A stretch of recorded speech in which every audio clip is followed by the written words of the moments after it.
Hi, Mikel, you okay? Yes, I'm good. Good stuff. Kieran Tierney, is he going to play in this match? And has Thomas Partey travelled to Italy with you? Thomas didn't travel. He's not there yet. He's still training individually. And Kieran has one session with us and is part of the squad. What about Aubameyang's tattoo? Has he broken any rules, Mikel? And are you going to take any action about that? No, whatever we do with our players, we keep it internally. It's true that there are a lot of members of our squad that they have extended families at home. And if any player does something that is not in the regulation, obviously the club acts immediately, but always privately as well. Just on this tie, it's fairly unusual, isn't it? Two neutral venues. How do you think that's going to affect the dynamic of the tie? Well, it's very unusual, but as much as we can, we have to try to maintain the integrity of the competition. The only way to do it at the moment is to play in different venues, but at least play it over 2 legs and with away goals as well, always present. Just finally from me, you're 8 points behind Chelsea. Is the Europa League your best way into the Champions League now, do you think? It's one of the ways. There's still a lot of games to play in the Premier League too, but obviously we are very excited with the competition. We've been a really strong run this season in the Europa League, and tomorrow we have a good opportunity to make another step. Thank you. Thanks. Thanks, Jeremy. We'll move to James Bench from CBS. Hi, Mikel. Just like to ask you briefly about Nicolas Pepe, because I think this was a tournament that really suited him. He had a great run in the group stage. How valuable was that playing time then in getting him into the form he is now?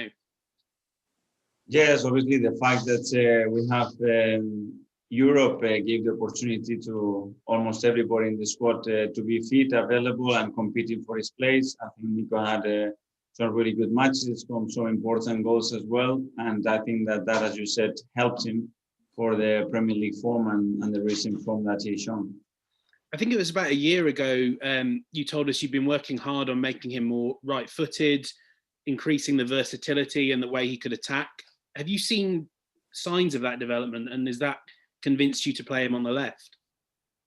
Well, I've seen a lot of things, and not only there, but as well in his mentality and the way he approaches every training session, in his game understanding as well. It's true that he has patches where he's playing more than other times. He hasn't had that continuity over months that probably every player would be seeking to have.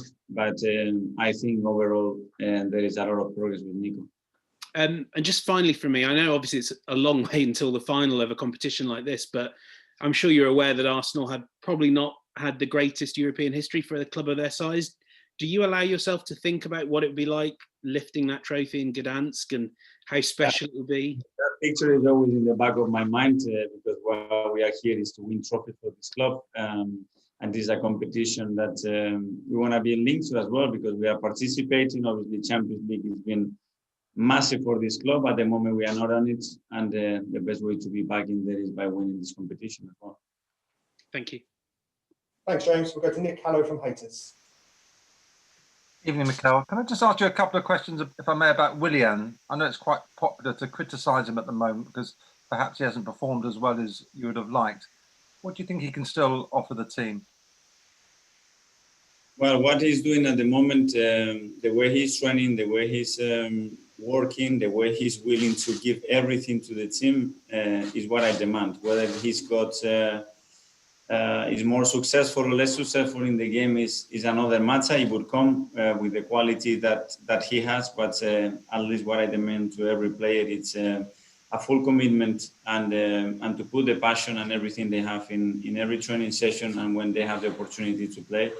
And so far, Willian has done that every single day. Would you say the criticism is unfair and that he shows more in training than other players? No, I don't say it's unfair because obviously with Willie, the expectations are really high in terms of the goals he can score, the assists that he can create.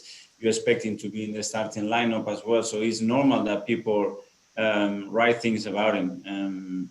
We have to protect him. We have to support him as much as we can because he deserves it the way he handles his profession and the way he is every day with us. Will he be involved in this match? Well, he's part of the squad, so he's got a really good chance. Okay, thanks for your time. Cheers. Thanks, Nick. We'll move to Nick Ames from The Guardian. Hi, Mikel. Just a couple of questions from me. Can we go back to time last year when you played Olympiacos and you were expected to win and maybe you were in a winning position and then lost that tie in quite a difficult way? I was wondering what you and the squad learned from that tie against Olympiacos. Well, I thought it was very cruel. The way we got knocked out of the competition, the tie was in our hands, and we scored the goal, and we conceded in the last minute of the extra time, and we still had a massive chance with Auba to go through. But the big lesson there that you have to play every single minute of the competition with high focus. Every detail matters. And every situation have to be handled and being able to manage the game the way it's required. Because it's over two legs, the goal difference is very important, and that has to be in the back of your mind. And you have to be able to control your emotions and as well be able to change the game when you need to take it to your territory when the tie is in your hands. Can you use that disappointment from last year to sort of push you on in the competition this year and in this tie? I hope so. I think it was a really tough experience for all of us the way it happened, because I think that we deserve to go through. But as well, I think that created more hunger as well for this season to do more, and we have to use that thing that we have still there that we haven't gone through yet to put more energy, more passion, and more commitment to this competition. Thank you. Thanks, Nick. We'll go to Mark Owen from The Sun. Hi, Mikel. Just a quickie, back on Auba and this tattoo thing. Are you confident he hasn't broken the protocols by having this tattoo done? Well, we try to advise every player and make sure that they know all the rules and that we stick to those rules all the time. And if someone doesn't do it, obviously we have to act immediately on it. So again, I cannot tell you who every player lives with, but we do. And when somebody does anything that shouldn't be doing, obviously he's going to get found out from us, and obviously there are going to be consequences. And if not, there won't be. Has he travelled to this game? Yes, he's here. Okay, thank you. Thanks, Mark. We'll go to Aralas Old Sada from VG Norway, please. Hello, Mikel from Norway here. A couple of questions, of course, about Martin Odegaard. Jan Åge Fjørtoft, I don't know if you know him, he's a Norwegian former Premier League player. He told me a story that I liked from Pep Guardiola's time at Bayern Munich, because Martin was training with them back then, as he did with Arsenal as well. And after the training, because Jan Åge Fjørtoft was there, and Pep Guardiola came over to him and said, "You have to get me this player to Bayern Munich. I'm going to make him the best player in the world." So my first question is, did you have conversations with Pep Guardiola about Martin Odegaard during your time at City or before you brought him to Arsenal? I can't recall if we had. Maybe when he was playing a game or two, maybe we made a comment about it, but not about the story that you are telling me. So I don't know anything about that. In your opinion, is that potential still there? Can you make him one of the best players in the world, do you think? Well, it's not the potential because he's done it. I followed him very closely when he was at Real Sociedad, and he had a lot of continuity, and he was really impressive over there for long periods. He had a really successful season over there. And that's one of the reasons why I was so convinced that he was a player for us, a player that I really liked. And as you said, has still a huge potential to become even better. How has the first impression been compared to, of course, when you've been following him from a distance, now that you've worked with him for some weeks? So what's the impression?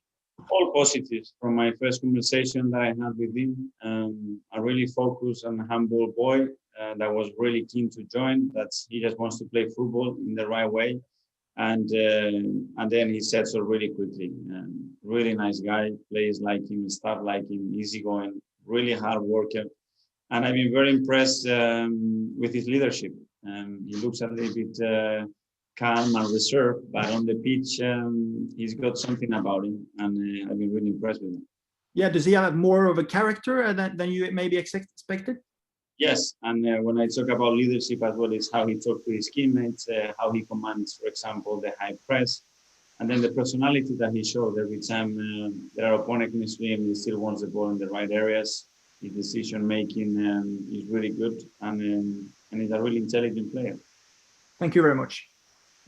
Thanks, Aras. We'll now have a couple of questions from Portuguese media. So we'll go, I can see Sport TV Portugal. You have your hand raised. Hi, Mikel. I would like to know, in your opinion, which are the strongest and weakest points of Benfica? And if you allow me, who do you think that is the best player in Benfica and why?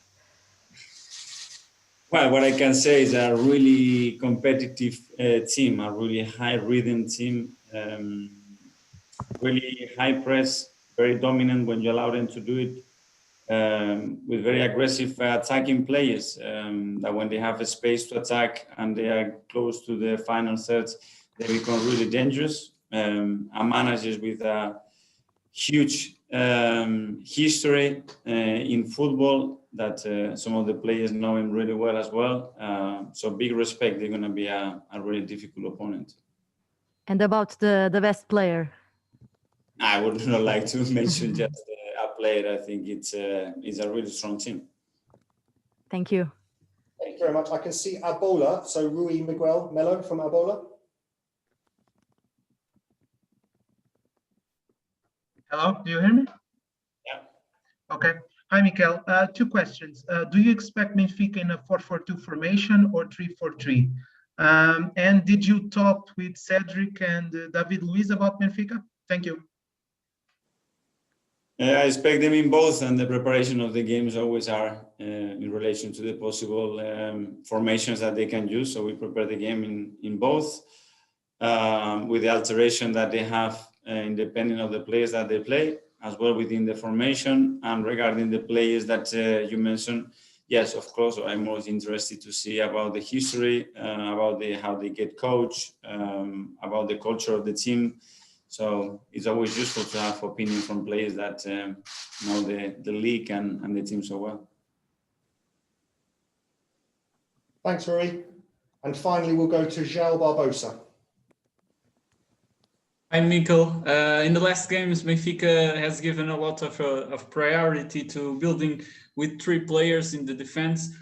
So how can Arsenal prevent this construction? And another question, Arsenal conceded corners goals against Southampton and Leeds. Do you think this could be a problem against Benfica? Well, they will propose different problems in relation to what you said about the build-up phase. They've done it in many different ways.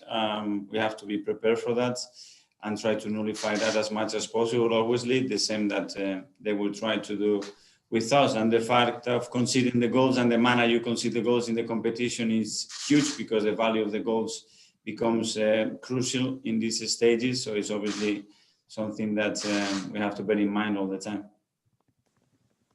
Thank you. Thank you, everybody. Good Thanks, night, guys. everyone. Thank you.